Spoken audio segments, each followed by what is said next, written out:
Welcome to Spicy Sunflower Tarot.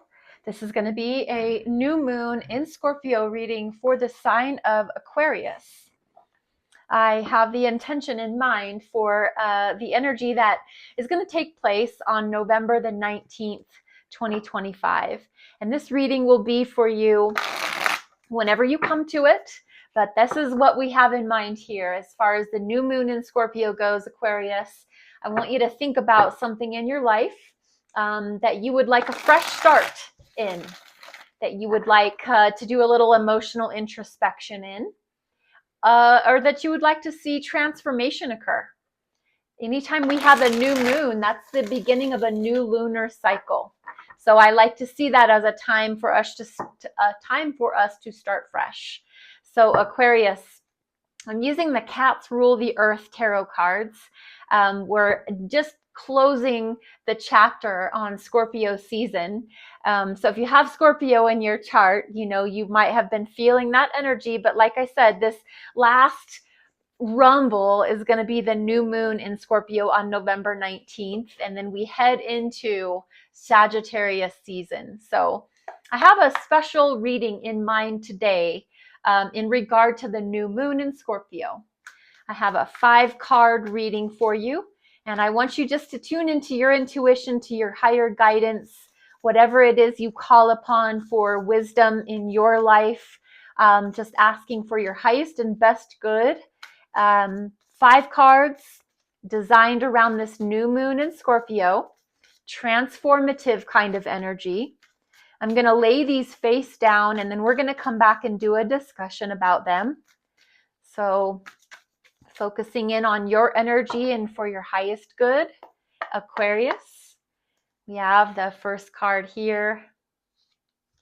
I'm going to lay down the 5, and like I said, we'll come back and chat. This is the final outcome. Let's put that there. I have a selenite wand that I'm going to place on top of the deck to clear and transmute the energies into the highest version of truth and love and light. And so, Aquarius, let's get started. The first card we have is what rebirth you would like to see under this new moon in Scorpio. The Page of Wands. So a sense of playfulness, a sense of lighthearted energy, bringing lighthearted energy to the table. A Page of Wands can also be a child. This can be a young person in your life. And what rebirth you'd like to see is possibly with your relationship with that young person, whoever it is that comes to mind. There is a stick with a little feather on the end, and this cat is ready to play. So maybe there's a child in your life. In order for you to reconnect and rebirth that relationship with that young person, maybe that means, what does that young person like to do? Go do that with them. Go spend time with them. This can also be, this just came to mind, your inner child. We all have one. We all have that small person that is within us that will always be there, our inner child. And if this is an encouragement for you in this new moon in Scorpio, for you to spend time with that inner child of yours.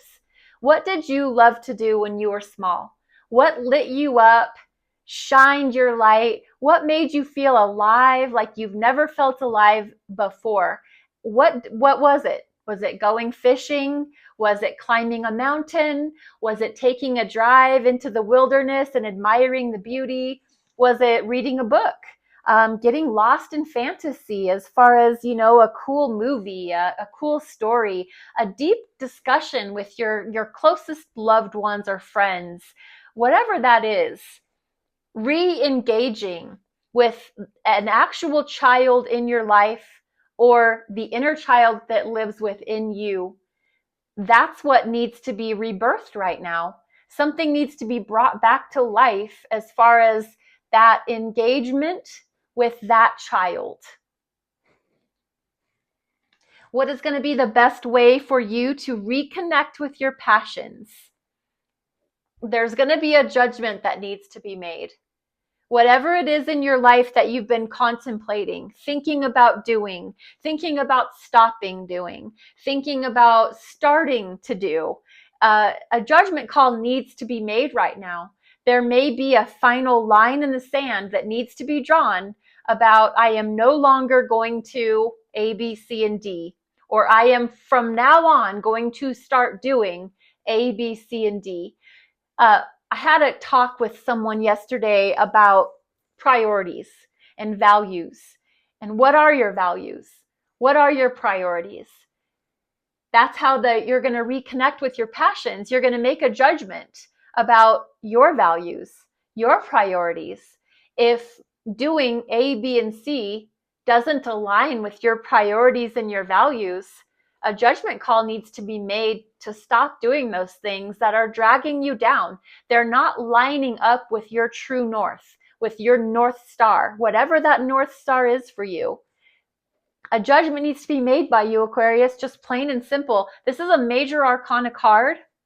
The energy of Pluto, the planet of Pluto, if you look that up, it's pretty cool because Pluto is about transformations. Pluto energy around judgment here in this card is a transformation needs to occur because a judgment call gets made. And that is going to be your best way to reconnect with your passions, Aquarius. The next one is, how have you been self-sabotaging, Aquarius? We have Six of Pentacles. You've been trying to give to everybody. You've been trying to give equally to your brothers and sisters, your workplace, your spouse, your children. You've been trying to dole out your coins fairly and equally to everybody. But have they been doing that to you? Have they been giving back to you? Who's investing in you? This is the energy of self-sabotage. And so Six of Pentacles is about reciprocity. This is an understanding in order to stop self-sabotaging. Understand that's the universal rule of reciprocity. It's equal give and take. If there's not equal give, there shouldn't be equal take. So understand what in your life, what cycle have you been giving too much of yourself to and not getting back? Where in your life are you investing to the point of maybe you're making yourself sick? Maybe you're so tired all the time. Think about it. How have you been hurting yourself by forcing yourself to give and you're not getting that back? This is reciprocity, and this is showing up in self-sabotage energy. So giving and taking should be fair and equal. I understand when you're raising children, they're not going to be giving back to you exactly how you give to them, but the energy is what we're talking about. So energy of self-sabotaging. And then we've got the, how can you be your best cheerleader? And we've got 10 of Cups. So that is going to be celebratory. And this is really in the emotional heart space. We are at a 10, so we're at the end of a cycle. And that means that we've accumulated all these cups. And it's because we've been developing our relationships. We've been developing our feelings. We've been developing how things are going in our family, in our personal relationships, maybe just the way we feel about life in general. And in order to be that cheerleader for yourself, I'm going to ask for you to acknowledge all of the beautiful, lovely cups that you've accrued in your life towards whatever these cups represent for you. Maybe there's someone or something special in each cup, but the 10, remember, is the end of a cycle. So maybe you, in order to be your best cheerleader right now, I would like for you to really give yourself acknowledgement, like a round of applause for all the investments, for all the efforts, for all the ways that you've allowed your heart to feel the feelings and feel the emotions and process all the things. I think you've done a really good job, and I want you to give yourself that pat on the back.